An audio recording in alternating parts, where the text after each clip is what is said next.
తెలంగాణ ప్రజానాట్య మండలి భూపాలపల్లి కళాకారుల ఆధ్వర్యంలో ఈరోజు జయశంకర్ జిల్లా కలెక్టర్ గారికి రాష్ట్ర వ్యాప్తంగా ఉన్న కళాకారుల సంక్షేమం కోసం ఒక సాంస్కృతిక విధానం అమలు చేయాలని కోరుతూ మెమోరాండం ఇవ్వడం జరిగింది. మనందరికీ తెలుసు, ప్రజల్ని జాగృతం చేసి సమాజం బాగుండడం కోసం రచనలు చేస్తూ పాటలు పాడుతూ డప్పులు కొడుతూ అలాగే పూర్వం నుంచి వస్తున్న అనేక కళలు, ఒగ్గు కథలు, అదేవిధంగా జమ్ముకుల కథలు, ఇలాంటి అనేక కళలతో తెలంగాణ రాష్ట్రం అలరారుతున్న రోజుల నుంచి ఇప్పుడు కళలు కనుమరుగయ్యే పరిస్థితి వచ్చింది. దీనికి ప్రధాన కారణం పాలకులు కళారంగాన్ని పట్టించుకోకపోవడమే.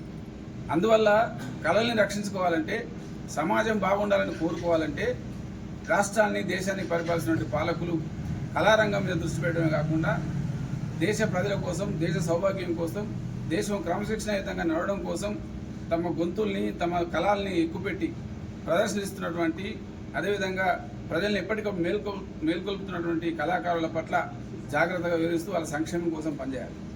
అదేవిధంగా ఈ రాష్ట్రంలో ఉన్న కళాకారులందరికీ కనీసం 1,000 కోట్ల రూపాయలు బడ్జెట్లో కేటాయించి వృద్ధులైన కళాకారులకు పెన్షన్లు ఇవ్వడం కానీ, ఔత్సాహిక కళాకారులకు ఐడెంటిటీ కార్డ్స్ ఇచ్చి ఉద్యోగ అవకాశాలు కల్పించడం కానీ, అదేవిధంగా అనారోగ్యంతో గురైతే వైద్య సేవలు అందించడం కానీ, అదేవిధంగా రిజర్వేషన్లు కల్పించడం కానీ, ఇలాంటి అనేక సదుపాయాలు చేయాలని చెప్పి గతంలో ముఖ్యమంత్రి రేవంత్ రెడ్డి గారి దృష్టికి కాబట్టి కూనంనేని సాంబశివరావు గారు కమ్యూనిస్ట్ పార్టీ ఎమ్మెల్యే గారి ద్వారా తీసుకోవడం జరిగింది.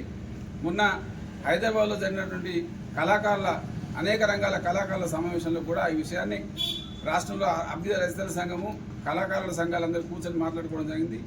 అందులో భాగంగానే ఈరోజు రాష్ట్ర వ్యాప్తంగా ప్రజానాట్య మండలి ఆధ్వర్యంలో జిల్లా కలెక్టర్లకు మెమోరాండం ఇచ్చి కళాకారులను పట్టించుకోండి, కళారంగాన్ని పరిరక్షించండి, అదేవిధంగా సమగ్ర సాంస్కృతిక విధానం అమలు చేసి ఈ రాష్ట్రంలో కళని బతికించడానికి కోరుతూ మెమోరాండం ఇవ్వడం జరిగింది. అందులో భాగంగానే భూపాలపల్లి జిల్లా కలెక్టర్ గారికి ఈ విషయం తెలియజేసి మెమోరాండం ఇవ్వడం జరిగింది.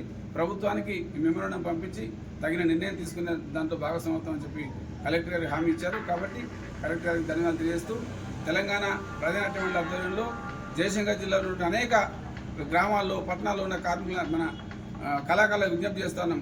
భూపాలపల్లి కేంద్రంగా మనం ఒక గొప్ప కళా సాంస్కృతిక రంగాన్ని ప్రాతినిధ్యం వహించే ప్రజానాట్య మండలి నిర్మిద్దాం. దానికోసం మీకు అందరికీ సమాచారం ఇస్తాం. అందరూ కలిసి రావాల్సిందిగా, అందులో పాల్గొనడం ద్వారా అందరం కలిసి ఉందాం, మనందరి సమస్యలు పరిష్కరించడం కోసం కలిసి కృషి చేద్దామని తెలియజేస్తూ ఈ అవకాశం ఇచ్చిన మీకు అందరికీ ధన్యవాదాలు.